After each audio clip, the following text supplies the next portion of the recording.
네, 여러분 안녕하세요. 4단원 단원 마무리 확인 문제를 풀어보도록 하겠습니다. 실험 관찰 44, 45쪽입니다. 자, 1번부터 같이 보도록 할게요. 다음은 식물세포의 모습을 나타낸 것입니다. 우리 광학현미경으로 양파 표피세포를 관찰하는 영상을 시청했었죠. 거기서 양파 표피세포도 그렇고 다른 식물의 세포는 다음과 같은 모습으로 나타났습니다. 가운데 보면요. 그렇습니다. 우리 이렇게 가운데에는 핵이 있었고 그리고 여기에는 세포막이 있었고 가장자리에는 세포벽이 있었는데요. 식물의 세포, 동물의 세포의 차이점은 바로 가장자리에 있는 세포벽이 있는지 없는지 세포벽의 유무였습니다. 그러면 보기에 있는 핵, 세포막, 세포벽을 각각 적재적소에 셈이 넣어 볼게요. 여러분도 이렇게 하셨을 것 같은데요. 가장 가운데에는 바로 핵이 있습니다. 핵. 그리고 여기 얇은 이건 뭐지요? 바로 여기 보이네요. 이 부분은요. 세포의 막입니다. 그리고 가장자리에는 세포의 벽이 있는데요. 동물은 바로 이 세포벽이 없었습니다. 그래서 동물, 식물의 세포를 구별할 수 있었어요. 자, 그럼 다음 문제로 넘어가기 전에 선생님이 잠깐 OX 퀴즈를 하나 내볼게요. 한번 맞춰보세요. 생물의 크기가 커지면 커질수록 토끼보다 사자가 크잖아요. 커지면 커질수록 그 생물을 이루는 세포의 크기도 커진다. 맞으면 O, 틀리면 X를 한번 해보시겠어요? 정답은 X입니다. 네, 생물의 크기는요, 세포의 크기가 아니라 세포의 수, 어느 정도, 개수의 영향을 받는다고 하네요. 그래서 세포가 많으면 많을수록 크기랑은 상관없이 많으면 많을수록 생물의 크기가 커진다고 합니다. 자, 그럼 다음 문제로 넘어가 볼게요. 2번 식물이 만드는 양분과 관련된 설명입니다. 자, 사람은요, 밥을 먹어서 에너지를 내고요. 동물은 먹이를 찾아 이리저리 헤매면서 먹이를 먹어서 에너지를 냅니다. 하지만 식물은 자기가 이동을 할 수가 없기 때문에 그 자리에 뿌리를 내리고 스스로 양분을 만들어내는데 그게 바로 광합성이었죠. 광합성은 식물의 잎에서 이루어집니다. 자, 잎에서 햇빛으로부터의 빛, 뿌리로부터의 물, 그리고 이산화탄소가 모여서 바로 녹말과 같은 양분을 스스로 만들어내는데요. 자, 이 녹말은요, 감자, 고구마, 식빵 등에도 들어있었습니다. 우리가 이거를 어떻게 알았냐고요? 아이오딘이나 칼륨 용액과 반응을 했더니 청남색으로 변한 걸 보고 알 수 있었습니다. 실험 기억나시죠? 자, 그럼 OX 문제 풀어볼게요.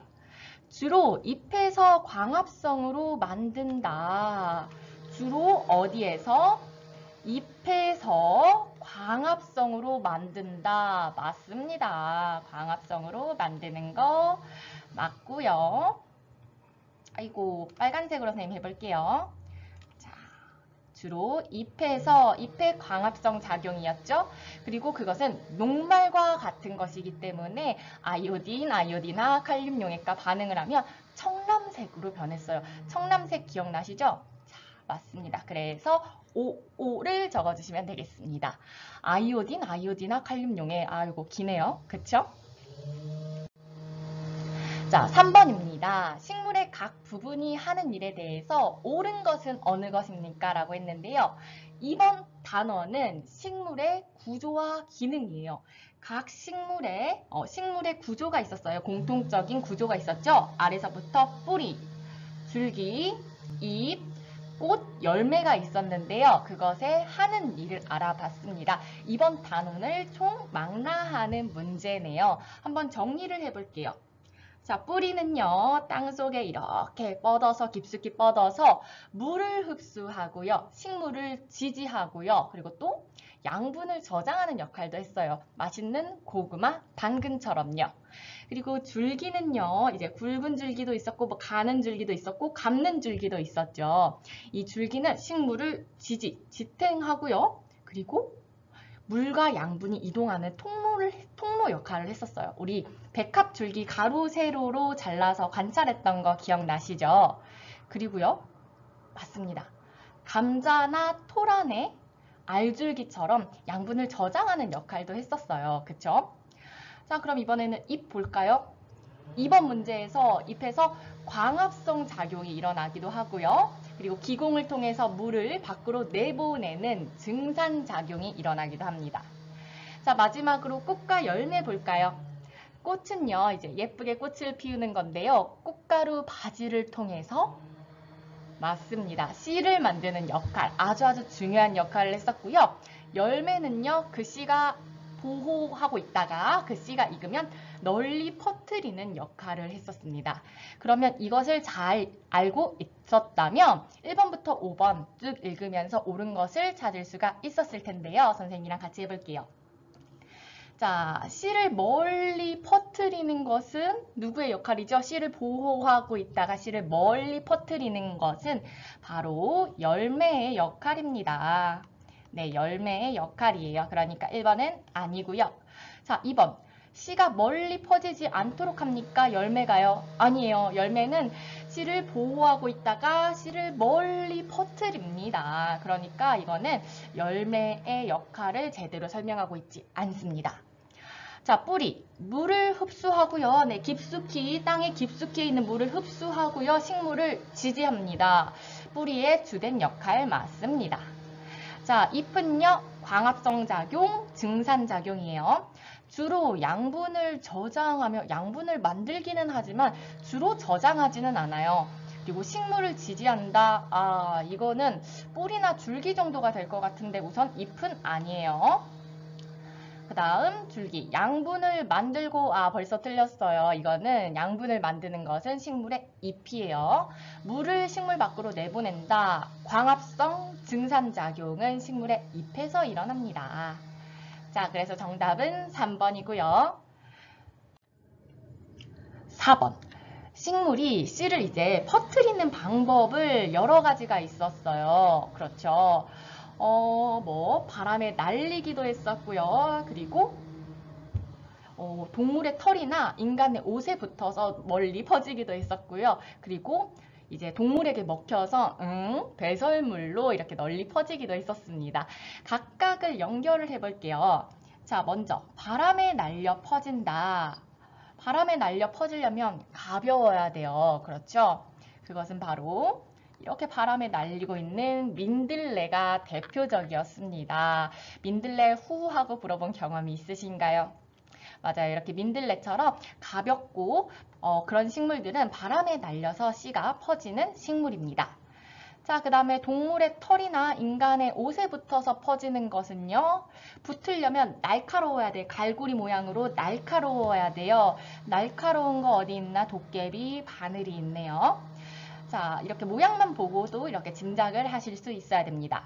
그리고 새에게 먹힌 듯 응과 함께 퍼져나간다. 동물에게 먹히려면 향이 향긋하고 또 화려해서 눈에 잘 띄어야 됩니다. 그러면 화려한 색깔과 향긋한 냄새가 날 것 같은 벚나무의 이제 씨입니다.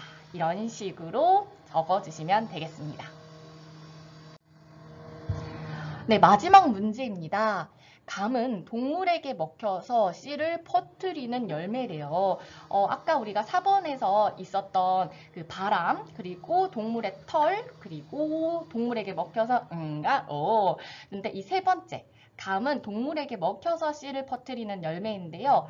익기 전에는 이렇게 잘 눈에 띄지도 않네. 이렇게 초록색인데 씨가 익으면서 색이 점점 변하고 맛과 향이 좋아진대요. 그 까닭을 씨를 퍼뜨리는 과정과 관련해서 써봅시다 라고 했는데요. 과학적인 추리를 해보도록 하겠습니다. 자, 열매는요, 씨가 익기 전에, 어린 씨일 때는 씨를 보호하고 있다가 이제 씨가 익으면 씨를 널리 널리 퍼뜨리는데요. 이 어린 씨는 퍼져봤자 씨로서의 역할을 하지 못하기 때문이죠. 그래서 씨를 잘 키우다가 씨가 익으면 널리 퍼뜨리는 거예요.